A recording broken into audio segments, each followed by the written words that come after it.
Welcome to the lifestyles of the interesting and infamous kitchen. So today we're going to be piercing some shrimp because we did just see that interview with Justin. Now, if you want to get pierced, feel free to go see him. He'd love to poke you, but we're going to poke some shrimp today. So let's get started. I got a couple of 25, 30 count shrimp, which means that in each pound there's probably 25 to 30 shrimp. So U20, in case you didn't know that. So if you get U13, there's 13 shrimp in that. So the smaller the number, the bigger the shrimp. All right, so now we've got these ones. They're jumbo shrimp. They're not quite as big as the biggest shrimp you can get, but they're pretty big. So we got the deveined ones, which means that we don't have to worry about scoring them and taking out the nasty vein that's usually right here. We just have to pull their little legs off. And since we're gonna be dredging these in flour and we're gonna probably wanna just bite them, we're gonna take the whole entire tail off too. It's not as pretty, but it's better for eating. Let's start with what our kabobs are gonna be made out of. First, we're gonna need some shrimp. And to coat those shrimp, we're gonna need some flour, some eggs, and then we're gonna mix up a little bit of breadcrumb with some shredded coconut to make our coconut shrimp. Then of course, we have pineapple. I got pre-cut just because it's a lot easier for me, but if you feel like using fresh, you are always more than welcome to. Then we're gonna need a little bit of red onion to throw a little bit of vegetable in there and to get a little bit more flavor. So for our dip, for our pineapple and coconut shrimp skewers, we are going to use some Greek yogurt, some limes, and some jalapeno. All right, so we're going to start with our skewers. We're using metal skewers, some funky ones my mom got me.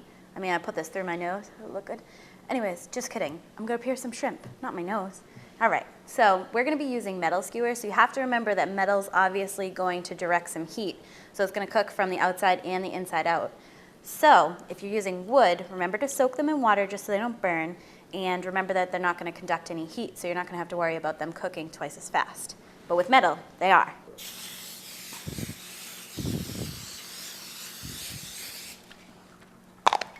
So we're just going to coat our pan with a little bit of cooking spray just so our skewers don't stick when they're under the broiler. The first thing we're going to want to do is cut up our onions so that we can have it ready for when we start assembling our skewers. Just cutting off the tops because we're not going to need those. Then I'm going to cut it in half and take out the outer layer because nobody wants to eat the skin of an onion. So we're going to cut half a red onion into quarters so that they'll be nice and a good size for when we put them on the skewers.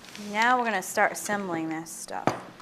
Okay, so we're going to mix almost equal parts of the shredded coconut and the breadcrumbs, but you're probably going to want a little bit more breadcrumb than coconut. Coconut has a lot of flavor, and this is actually sweetened flake coconut. You can always get unsweetened if you want, but we're going to use sweetened just because it's going to taste a little bit better. And now we're going to break our eggs.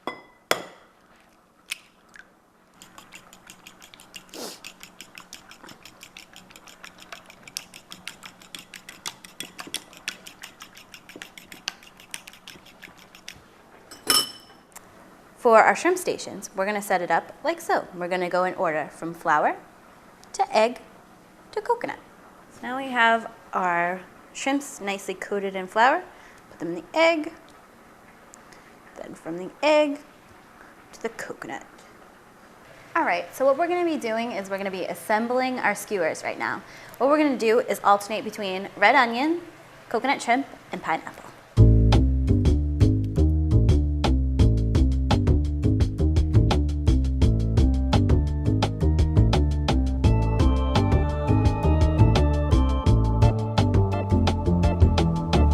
Now that we have our skewers all assembled, we're just going to put them under the broiler for about 4 minutes. But you got to make sure you watch them because they can cook really quickly.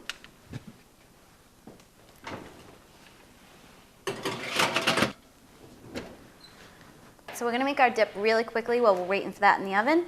And what we're going to do is we're going to take our Greek yogurt, put it into a bowl.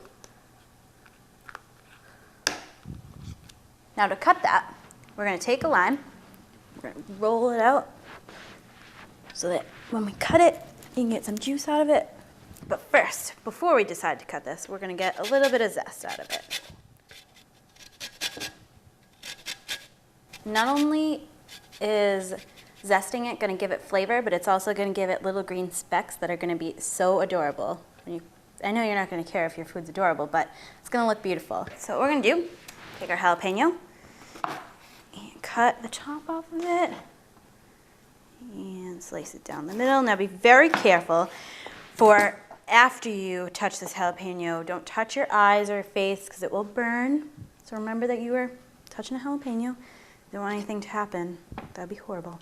So we're gonna take out the rib and the seeds because that's where all the heat comes from. So we're just gonna chop these up into little itty bitty pieces so that you get a little bit of heat in there. Not too much, not too little.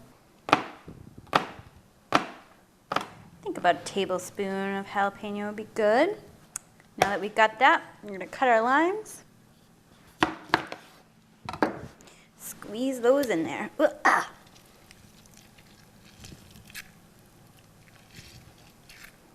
And we're gonna mix and mingle it all together and hope for a really delicious flavor.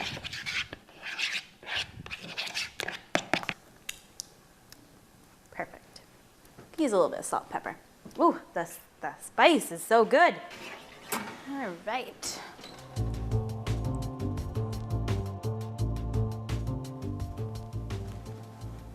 So now we get a golden brown.